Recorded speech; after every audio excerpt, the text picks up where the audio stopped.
Good afternoon. I'm going to show you in this video some quick things to help you in Lightburn. The first thing that I try to do is I go here to device settings. In here you're going to want to enable fast white space scan. Turn this to 2000 millimeters per minute. What this does is it allows the laser to move at a faster speed in between areas that it's burning. A lot of your projects in Lightburn will take up a lot of time just because it's moving at a slower speed in between what's burning and what's not burning. Here you can adjust this. I keep this at 2000 per minute. Seems to be a good spot. And you also want to enable the laser fire button. What that does is it gives you the option to turn your laser on briefly at a really low setting, just so you can align your material up to where you want it. We're going to click OK. To get the laser button to show up under the move settings, you do have to restart Lightburn after you enable it. I've already had it enabled, so mine shows. Okay, first thing I usually do is I make a box or a area of what I'm going to burn. Say I want my area to be that I'm burning to is going to be a 200 millimeter by 100 millimeter square. What I'm going to do is click that box and draw me a box in the middle of the screen. Then I'm going to click the arrow here to highlight the box. I'm going to make this box whatever size my material or burn's going to be. So I'm going to make this 200 by 100, and to adjust it to the bottom corner here, you can simply just divide this in half. Divide both of these numbers in half. So here you're going to have 100, and that takes it to all the way to the side. And here I'm going to have 50, and that's going to take it to the bottom. This just gives me an area to adjust my images to. Okay, another thing I'm going to do is I'm going to highlight that box again, and I'm going to move it to one of these boxes. All that simply does is makes it a new layer, and I'm going to turn the output on that layer off. That way when I burn the image, if you turn that layer off, that way it doesn't burn to your project. If you don't turn it off, it's going to output that layer also. Okay, next thing we're going to do is we're going to import the image that we want to use. So for this one, let's just use Baby Yoda.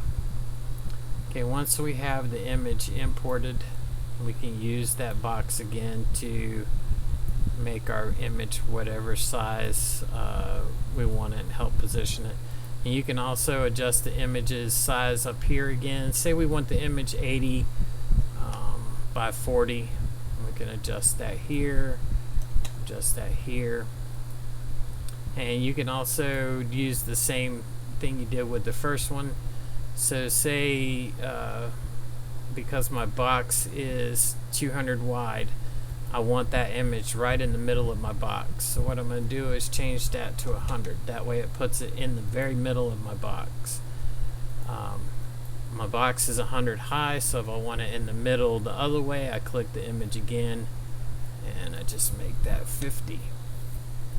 Another thing the box does is it allows me, because I do have a grid there, it allows me to size things, place lettering where I want it to be. Let's just do a letter, let's just say put Yoda. We're going to type in here. Once you get the what you want typed in, go back up here to the arrow. That'll highlight your lettering. You can change your font here. Let's just change it. Let's pick a font. Let's just do Edge of the Galaxy. We're going to set it to bold, and there's your lettering. You can also, there's a little blue dot here, so that if you want to curve your lettering, it allows you to curve the lettering. You can make it curved either way. Let's just leave it straight. What we're going to do is move that here. And again, I try to use my box here. I try to use the lines so that it say I want it this one from the bottom and I want this one from the top. That keeps it uniform, and then I can go side to side and tell which I want that way. Alright, now if we turn this output off and we leave this as an image and this as, let's say we do a fill for that so that it colors the lettering in. If we look at our burn speed up here, we'll see that it's 1 hour and 37 minutes is the burn speed for this project. Now, to save a little time, since this is not a detailed picture, what we can do is we can highlight the picture, we can right click on the picture, and we can click trace image. You can adjust the trace of the image to include or take out whatever you want. Once you get the image traced, you'll see this outline here. Once you get it traced, click OK. Okay, now you have your traced image. Now let's go back up here to the fill area. Let's change this to 1,000 because that's what we would be burning. That's the average speed of what I burn at. I'm going to change this to 50 power, and then we're going to click OK. And this is what it's going to burn, this picture and this letter at. Now, it was 1 hour and some minutes a minute ago. Now we're at 1 hour and 33 minutes. Okay, let's try to drop this a little bit further down in speed. So what we're going to do is we're going to click offset fill. Then we're going to click this again and see what difference it makes. This dropped it down almost 45 minutes, 35 minutes. And it does the same thing. It comes out exactly the same. It just uses less movements in between, and it fills it the same. So this here is what our burn is going to look like on whatever we burn it to. Say you're burning this to a mirror. Okay. If you're burning it to a mirror, you're going to burn to the back of the mirror. What you do is you burn off the back coating of the mirror. So to do this, you want everything reversed so that when you look at the front of the mirror, everything's perfect. If you don't reverse this, it's going to come out backwards on the front of the mirror. To reverse this, you just simply click the image. You go up here to arrange and then flip. And flip horizontal. Oh, I hit the wrong one, so we'll go back and we'll do it again. Flip vertical. You're going to want to flip it horizontal. Let's do the lettering. We're going to flip it horizontal also. So you see here in the previous screen, your lettering is backwards. That's so that when you print it on the back of the mirror, when you look at the front of the mirror, it's going to be back to normal. Okay, say you mess up something in Lightburn and you want to go back to right before. You have the arrows up here where you can go back, forward, that kind of thing. Okay, where the fire button comes in handy. Okay, let me turn back on my box here. Say I want to put my laser smack dab in the middle of this box. Okay, because say my box is up here, I don't want it to burn, I don't want to put my box in the bottom corner, I want to put it up here, so I need to know where my laser needs to start. Okay, what I'm going to do is, I usually put a piece of tape or something on my screen so that I know exactly where this little middle box is. Then I'm going to come over here to this button here. I'm going to click it. Then I'm going to put my mouse right where that little box was. And I'm going to click. What this is going to do is this moves your laser to wherever you put that mouse pointer. You can put it at the top of your box. It'll move it to wherever you put that mouse pointer. Once you get it to where you want it to move, then you can just click the fire button. What that's going to do is that's going to turn your laser on. That way you can line the edge of your material up wherever you want it on your laser bed. That way you don't have to have it down in the corner, where you can line it wherever you want. and of course have your picture lined up wherever you want. But that gives you the option to put the laser anywhere you want on your bed, on your work bed. So those are some of the things that I do in Lightburn. I always make sure this is unlocked because it turns the aspect ratio on, which is no good, because if you're doing something that's an odd size, you don't want that on.